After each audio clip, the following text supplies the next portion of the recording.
involves leverage, and congratulations to them for doing it. Because what they're doing is they're putting people from probably 10, 15 countries in the room together and seeing what pops out over 2 days. That's leveraging. So everything you do is based around value and leverage. So here are the first 2 ways that you can create value. First one is up the top here, we have people that are more intuitive than other people. They walk around with their head in the clouds. Oh, it's such a wonderful life. Oh, today's so fantastic. Oh, I'm going to do this. I'm going to buy an airline. Oh, no, I'm going to get another gold mine. So that's one thing. And they're highly intuitive. They go with their gut a lot.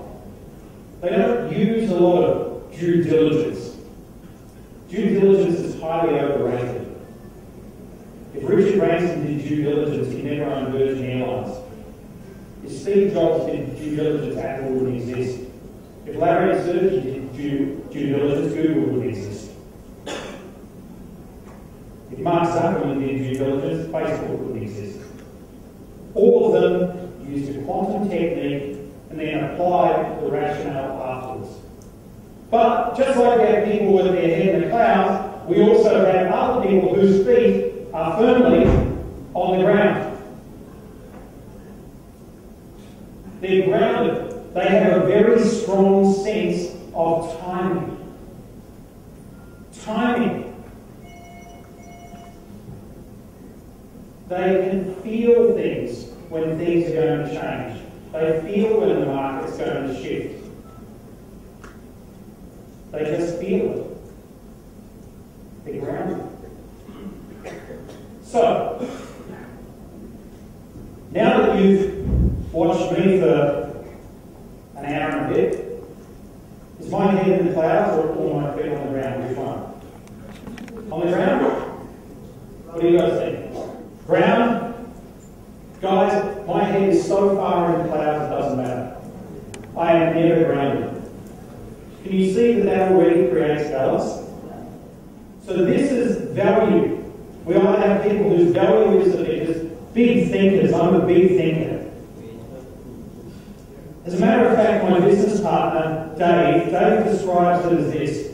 He says, I take Mike to a business meeting. After half an hour, he's already married to the people and having 3 children, and I'm still just trying to go on a first date with them. I'm always like, guys, we can just do this. And this would be fantastic. We can do this, this, this, and this. And he's like, whoa, whoa, whoa, back, back, back. Why don't we just do this? And if that works, then we'll do this. And if that works, then we'll do this. The people on the right tend to magnify things. They like things to look bigger than what they are. Movie producers in Hollywood do this brilliantly.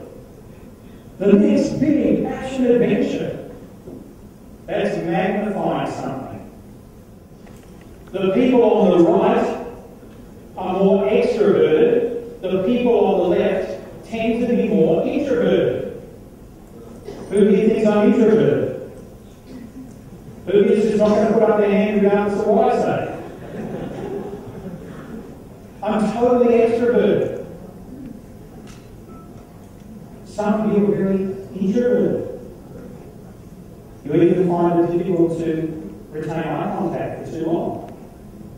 By the way, that's perfectly 110% okay. It's wonderful.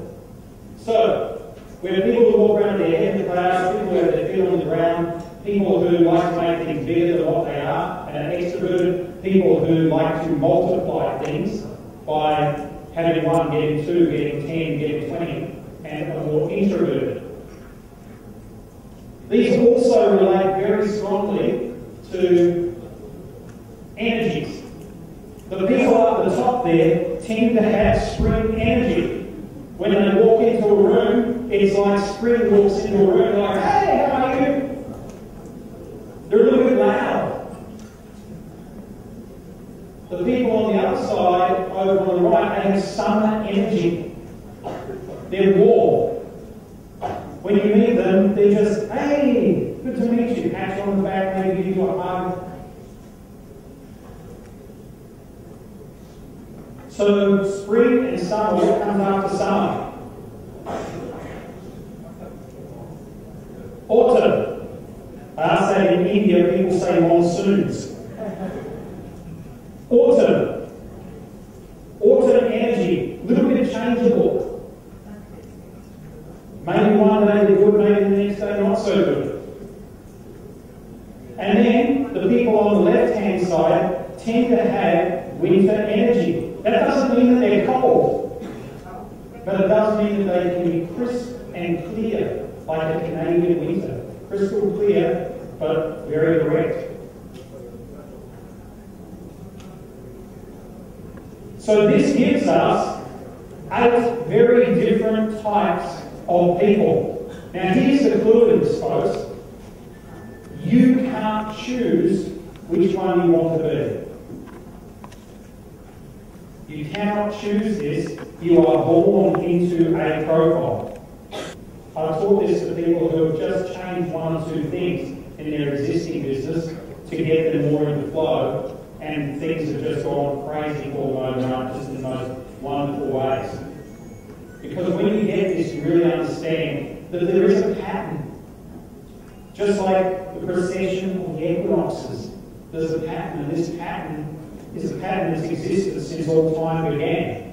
But now we're able to study and analyse it. So, here's that first person. Up the top there, neither extroverted nor introverted, head in the clouds. They're called a creative profile. That's Sir Richard Branson. He owns 205 companies. He comes up with an idea a minute. He's incredibly decisive. He's highly intuitive. Other examples of creators, but slightly more introverted, is Bill Gates. Steve Jobs is also a creator. Walt Disney was a creative profile. The thing with creative profiles, you may identify this to you, is that they have a lot of ideas, but in fact, they start a lot of things. They're not very good at completing them. The reason why Branson's so successful is he doesn't run any of his businesses. The reason why Jobs was successful is he didn't run his business. The reason why Gates is successful is he didn't run his business. The reason why Walt Disney is successful is he didn't run his business. They were just the ideas people. I think Gates says his title was Chief Architect or Chief Engineer or something like that. Didn't say CEO.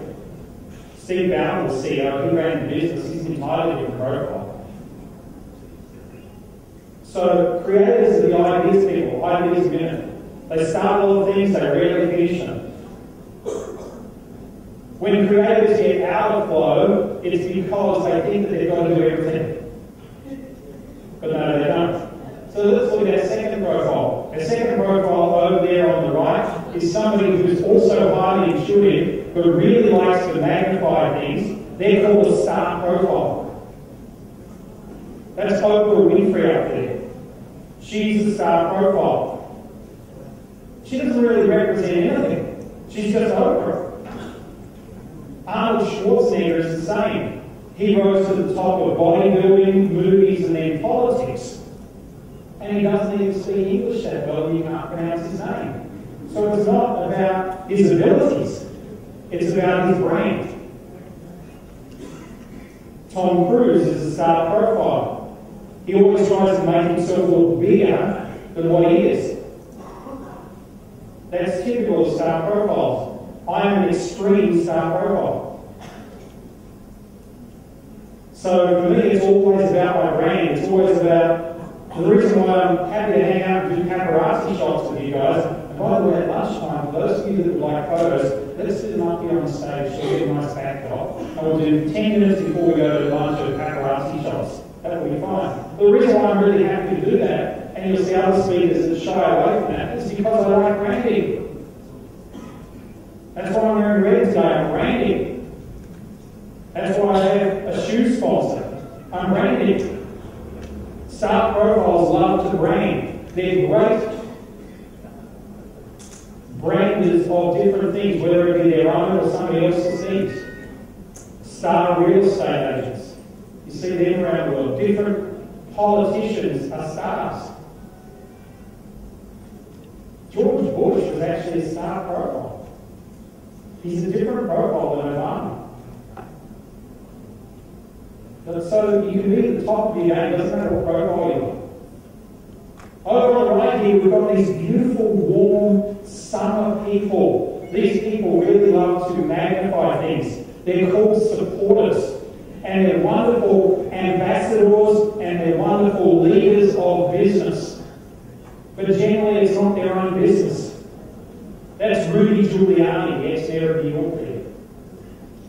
When September 11th happened, Rudy Giuliani immediately was able to bring together, because of the team and the network that he had built with supporters, brilliant, the best profile of bringing a team and a network together. He was able to get things happening in New York straight away.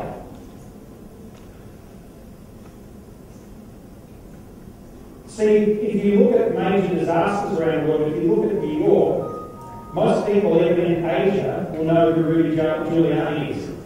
But if we look at the Japanese tsunami that happened last year, it killed a lot more people than what happened in the Twin Towers.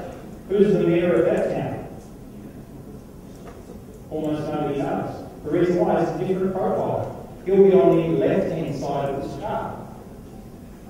These people are great leaders. Jack Welch, the CEO of GE, supporter profile. Steve Ballmer from Microsoft, supporter profile. These people are brilliant at leading other people's businesses. They don't have to own the idea. They're engaged in the profit share that comes from that.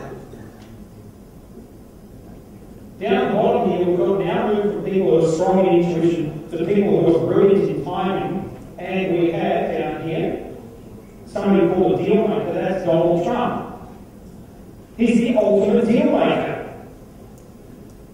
Deal makers are brilliant at negotiation. They love putting people together. They love the negotiation. They love doing deals. They love earning commission on deals. But this is what happens when you move out of your profile. When Donald Trump went from being the New York real estate magnate, who absolutely knew New York like the back of his hand, when he went from that to being a TV star, profits down, he nearly went into liquidation. Because he's trying to move his profile from deal maker to star. When he took his property investments and moved them to Atlantic City, and he tried to be the rock star there with Trump Towers and all the rest of it, he started to lose money. He shifted the profile. Again, he's trying to be the star. So deal makers is great negotiation, brilliant at bringing people together. My business partner is a deal maker. What does every star need? Somebody to do their deals. If Dave was here, see, this is what happens with star people. Let me show you exactly what happens. We would have operated very differently at the morning tea break. I'm in here taking photos of all of you guys. I'm not thinking that at all. And neither of us are wrong, it's just how differently we're wired. Down the bottom in the middle is something called a trader profile. That's George Soros. He doesn't even really need people to do that. A lot of traders can just do it on screens. A lot of traders go into trading type environments, property trading, stocks and shares, foreign currency. They're attracted to that because it's natural to their profile. The traders are also the most grounded. So they're brilliant to have in your team to handle customers. Because if I'm in your team handling customers and customers are nasty at me, I'm going to yell back at them. You don't want that. You want a trader who's somebody you can yell at all day and like, oh, that was a good day. Got some things done, because they're oblivious to that, because they're grounded. They're not taking it personally. They can just let it flow through.